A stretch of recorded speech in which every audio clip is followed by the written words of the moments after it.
Hello, hi, mabuhay mga langga. I hope you're having a good day, tulad.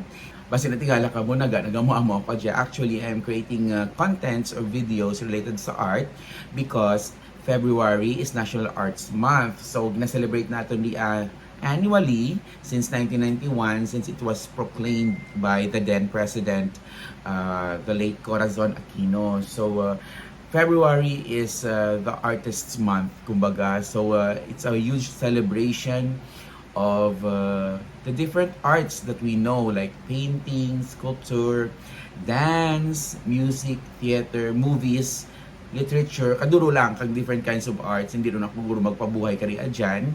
Habang ko gani, I'm going to make contents related sa art. And syempre, I will start with myself. I started doing paintings. Nag-watercolor. Recently, nag-gouache man ako. So, buhay nung kinapura ka watercolor, kaya nag-focus ako more sa gouache. But, hindi ako amura ka regular gid nga naga-paints o naga-practice paints because of a busy schedule. So, from time to time lang kung saan lang ako maganahan or kung saan ako lang manunduman. However, this February, I do hope, no, do i-promise with sa self kung ma-create ako contents or ma-create ako painting, ma-practice ako art every day, every night, hopefully, no, kabay pang makaya ko for February kay National Arts Month. So it's going to be a challenge for myself. Right now, on this video, I will show you the different art materials that I have. Naging bakal ko, naging tao sa akon. Kaduro lang kang line-line ng art supplies and art materials na pwede naton makitaan sa mga stores or mabakal naton or marigalo sa aton. For this video, I will show you kung ano ang mga art supplies nga pamakal ko nga natipon ko since 2020 nga nag-start ako kang akon nga art journey. Okay, so let's start with the paints. Hamba ko gani, I'm a watercolor and gouache artist. So kaduro kang ako nga watercolor and gouache paints digya. So amurang unahon ko nga isa-isa ipakita sa inyo. Okay, let's start. So unahon ko ipakita sa inyo ang line-line ko nga watercolor paints digya sa akon nga art corner. Diyan kita actually ga film sa sulod kang akon nga room and rapid sa bintana may art corner ako where I do almost all of my paintings. Okay, so ma-start kita sa, I think, amo dyan pinakauna kung nga nabakal nga watercolor set. So, this is by Winsor Newton. So, gamay lang siya, very compact, so perfect dyan for traveling. And I think it comes in 12 colors, so let's try to open it. Ayan. Oh yeah, tama. It comes in 12 colors, ayan. So, di ba, gamit na gamit, may mga bilin pa, wala ko pa malimpyuan. Anyway, karon after this video, malimpyuan ko dyan karon. So, ayan, 12 colors tanan. I think may white and may black man siguro and all other colors na important, no? So, this comes in 12 colors and also, it comes with, that's why nakambal ko, perfect for travel. Kaya makita nyo dyan, oh. Dyan. This one. Ayan. So, it comes with watercolor brush. Perfect. Perfect, hindi. Ayan. So, medyo kagamay ang brush na. Actually, it's a travel brush. Ayan. So, ang takop na, pwede rin mahimo nga handle.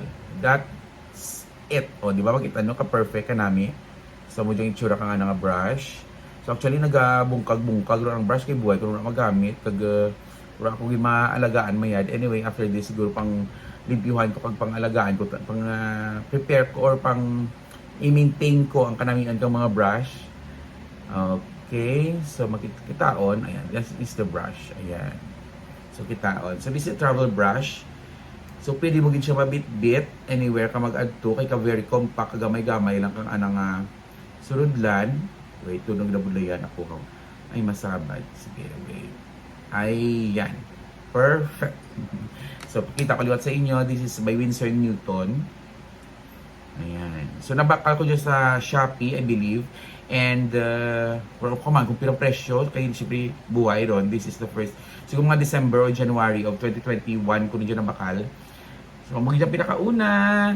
So, limpyuhan ko lang tanaka roon. Okay. So, next, mapusin kita sa sunod kung maging bakal. This one, I love this. This is a watercolor set. I think this is a Korean company ang nag-ubra by Prima Marketing. Actually, duro dyan na nga, lain dyan nga collection, lain dyan may pastels, may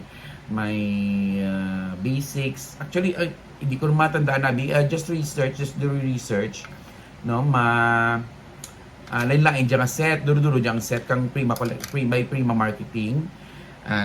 Ma-research ko ba, check ko bala, para at least may inform ako sa inyo, mas gamay lang. Art philosophy. Okay. So actually, duro ang set na kadya. Again, I'm going to show you the packaging. Kanami, ka-cute. Pwede pag-travel sa gihapon. It comes in 12 colors man. So as you can see, may darata na nga papel. Sa papel ka dyan, may mga ngaran, kung ano ngaran ka mga colors. Ayan. And then, dyan mo testing ang colors, kung ano ang resulta na, kung ano ang tsura na sa may papel ron. So, that's what you call swatching. So, i-swatch mo ganyang color, i-testing mo anay na sa may papel, kung ano ang tsura na kung magmara, para manan mo kung di nga mga color ang bagay sa gina-paint mo. Okay? So, may swatch ta na rin nga dara. That's very good. Bigyang nga open space para sa palette, mixing space, and amo dyan malin nga colors na tawa ba lang sa sobra kadaan. Nagka-molds ta na ron. Anyway, hapos man lang dyan, limpiwan ko lang ta nakaroon right after this video. And digya, may extra ta na nga pwede pag ikaw ka-mix kang colors. Wala ta nati travel brush, unlike kayo na sa Winsor & Newton. So again, this is actually a vintage pastels na set. So duro dyan, I think comes in 8 or 10 lain nga sets. So I have a basic kauna, and I believe gintao ko to. So may basic set ako, may basta lain nga set kanami. If you're going to check online, makita nyo lain nga set. It comes in 12 colors per set. Medyo pricey lang siya gamay, especially if you're a beginner. Gusto ko gani, actually plano ko daan mag-collect ka dyan. Tanan nga sets plano ko. So amo lang nagari, very medyo pricey, sa pricey side na, pero kanami very nice ang color, kanami kang set kaduro pilian, and very compact, cute lang tana, di ba? So again, this is the vintage pastels. So pakita ko sa inyo, di ba, ang mga colors na ayan, do ka vintage na pero pastel, di ba? I like this one. This color is dark rose. Kanami no kang dark rose this one. O di ba? Kanami. Next na nabakal ko is this one. This one, kumbaga do Japanese ta ng watercolor set. Bahol ta na, di ba? So medyo hindi siya bagay pang travel. It comes in 2, 4, 6, 18 colors. Ayan. So 18 colors. So makitaan mo, hindi pa siya masyadong gamit. Kaya siguro doon hindi ko gawa bet. I don't know lang. Check ko lang ito nga kung mga swatch or ako mga paintings. Or because nga nag-focus ako sa mga una kong mga paints. Pero may mga molds rin ng iban. Again, I'm going to clean this later. Para nga mabalik siya sa dati. Para magnanipay siya. Kaduro kang color na very vibrant ang colors. The name of this, amo dyan. Gin-swatch ko. Ako ka na nag-paint sa sulod kang color. Diba? Blank lang rin. Then dyan ko testing kung anong itsura na. Kung ano ron, may color na. Ayan. So, i-match-match nyo lang. See? So, at least kung makita nyo kung anong resulta na pag nagmararon, mamanaan nyo, masapos sa inyo magpili kung anong color gamitin sa inyo painting. This is by Koretake. Ayan. Koretake watercolors, syempre, from Japan. Diba? Ang mga Japan nga watercolors, kanami mo na kang mga quality na. Okay, so this is Koretake by Japan. And, another bakal ko, it's called Galaxy Metallic Watercolor Set by Be Happy. Gusto mo may style ang imong art, may pa-shimmer, pa-metallic. So, pwede ka kabakal ka dyan. This is by Be Happy. Do halos talaga ka dyan, naka-Shopee. See, it comes in 12 colors. Puro rin metallic. Ayan, di ba? Kanami. See, itaon. Kanami metallic. It also comes with the free brush. Ayan, free brush. Nagamit ko na sigurong brush. Ayan, kanami. Diba? So kung mahilig ka sa mga metallic, pwede mo madugang sa imong art design o sa imong painting. Perfect. Okay, so this is by Be Happy. Medyo bahol. Another one, I believe, pinakamahal ko nga watercolor nga nabakal. Actually, these are popular brands or quality brands dyan kang watercolor nga nag-invest gid ako kasi ambal kung gusto ko may watercolor artist na sagad-sagad pero wala gani ako time. Nagbakal lang ako, may ako magbakal-bakal tapos hindi ko man dahil magamit. So this is by, correct me if I'm wrong, I don't know how to pronounce, Schminka. Do ang mura bala pag-pronounce mo, kasi manantaw lang ko sa YouTube karoon lang, taw lang ka mo kung paano i-pronounce Schminka. It's spelled as S-C-H-M-I-N-C-K-E. Schminka. Art. Schminka. German, siguro dyan ay. So, basta makita mong dumay, ano na gani? Owl, bukaw, tapos may Schminka. It's a quality, actually it's a very high quality watercolor paint. So may artist grade. So may artist grade, may student grade. Kung student grade gani, medyo cheaper ang price, mas affordable, pero ang quality syempre mas iba compared mo sa artist quality gid, like this brand Schminka. Arte. Siguro Schminka, I don't know lang kung may student grade sa mga watercolor paints, hindi lang ko sure.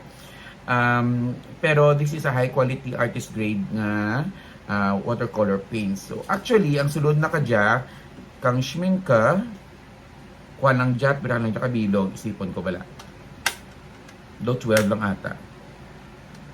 Or pulo lang. Okay? 2, 4, 6, 8, 10, 12. So pagbakal ko, amo lang dyan may sulod. 12. 2, 4, 6, 8, 10, 12. So 12 lang gid ka dyan, naka-Schminka nga watercolors. And ang mga watercolors sa dalom, amo dyan maging pagdugang-dugang ko nga bakal sa isa lang kapag order. That's why amo dyan pinaka-pricey sa tanan ko na bakal. I think nag-total just siguro sa mga 4,000 to 5,000. Tanan isa lang ka dyan, tanan ka dyan with 24 colors. Ang sa dalom ka dyan actually are anakang Daniel Smith ng mga watercolors. So, it comes in 12 colors too, Daniel Smith watercolors. I don't know kung may na-swatch ako digya. Kaya may papel man. Ayan. So, ayan. So, may na-swatch gali ako. Okay. So, dyan sa babaw, amo dyan anakang Schminka. Amo dyan anakang Schminka. Sulod na gid ka dyan. But this one, sa dalong naging swatch ko, amo dyan anak ka Daniel Smith. Amo dyan mga popular brands kang watercolor, I believe, nga ginagamit kang mga artist. But there are other lots, duro pagid lots of popular brands pagid and high quality brands, wala gid ako kamaan. Pero so far sa ako nga pag lantaw-lantaw, amo dyan nga mga brands ang though isa sa mga ibang ang brands nga darwa sa mga popular brands nga ginagamit ka mga artist, ang Schminka and Daniel Smith. So again, 12 lang gid original kang Schminka, mga 3,000, pero bakal ako dyan ay, or ano, basta mga 3,000 plus, 4,000 plus, and Daniel Smith, ang bakal ko dyan pa isa-isa. Ura set ako nga nabakal pa isa-isa. So 12 riyatanan ka pans, ang nabakal ko, nga watercolor paints, from Daniel Smith. So, I no kumpiraron ka na isa, basta mahal-mahal, dyan nagiguan na. Nahambal ko nga pans, kay may watercolor nga comes in tubes. So, makita ninyo, no, amo diyang mga ginagamit ng artist, amo diyang tawag nga pan, watercolor pan, saan na tanang surudlan nga gamay, and hard ta na, solid ta na dyan. Pero kung watercolor tubes gani, do medyo liquidita na, do pink gina bala, amo ta naraan na nga, consistency, or anang, consistency. So, which brings me to the last watercolor paint na I have, among itong ginambal kong watercolor tubes. This is a Berkeley watercolor na ginigalo kanako ni Patrick. Thank you, Patrick, for this gift kang Christmas. Recently lagi 2024 na Christmas. And actually, this is, of course, student grade. Kay very affordable lang dyan. I believe this is only 300 pesos. And it comes already in 18 colors. 18 colors rin na, Berkeley. And, amo dyan mga colors na, wala ko ba dyan actually nabuksan eh. Nakasil pa tana. Sorry, di pa ito mabuksan. But I'll try to pakita ka ninyo. May open. Galing sa babaw. Sige, pakita ko sa inyo. Kung ano tsura na. O diba, naka-plastic. So, this is how it looks like. Amo diyang watercolor tubes. So, there are those artists na mas prefer ang pan. There are those na mas prefer ang tubes. Because I believe kung sa tubes, mas fresh ang content. Kaya wala ka na na-expose sa air. Wala ka na nag-molds. Unlike sa pan, kato kayo nang ipakita ko may mga molds ta na. Pero it could be easily removed naman ang mga molds. So, kung sa tube ganito ka fresh, tapos matakpan mo na dahil hindi siya ma-expose sa air, medyo buhay ka na maguba, no? So, amori. So, that's why others prefer tubes. So, may mga ano dyan, may mga high quality artist grade pag ang mga tubes. Like Schmincke, it doesn't only come in pans, and pans, or also ang Daniel Smith. May Daniel Smith nga, sa tube, may Schmincke sa tube, may Winsor Newton sa tube man ng artist grade. So, it's up to you kung anong preference mo. Siyempre, kung beginner ka pa lang and you are trying to practice, it's better nga mag-start, recommended nga mag-start anay sa mga mas baratuhon or mga student grade. For practice lang naman. But, if you are going to make na or create a painting nga you are planning to sell, syempre ibagid man ta na ang resulta kung quality nga mga paints ang imo gamiton kay mas buhay ta na mag-fade nami ang lasting ang nga color, mas vibrant kag mas sapos ta na siguro gamiton or mas nami ta na i-paint kay ma-achieve mo gid ang imo gusto nga result. Okay? So that's it. Amurang ako nga mga watercolor paints. So until here lang anay kay medyo malawig na ginang ako nga video. This is just part 1 of my art contents for the National Arts Month. So part 2, I will show you different kinds of gouache paints naman. Nga ipakita ko sa inyo, nga ginbakal ko, and iba regalo sa ako, ng tao sa akon. Again, thank you for watching part 1. This is Jay, and Happy National Arts Month to all Filipino artists. Bye!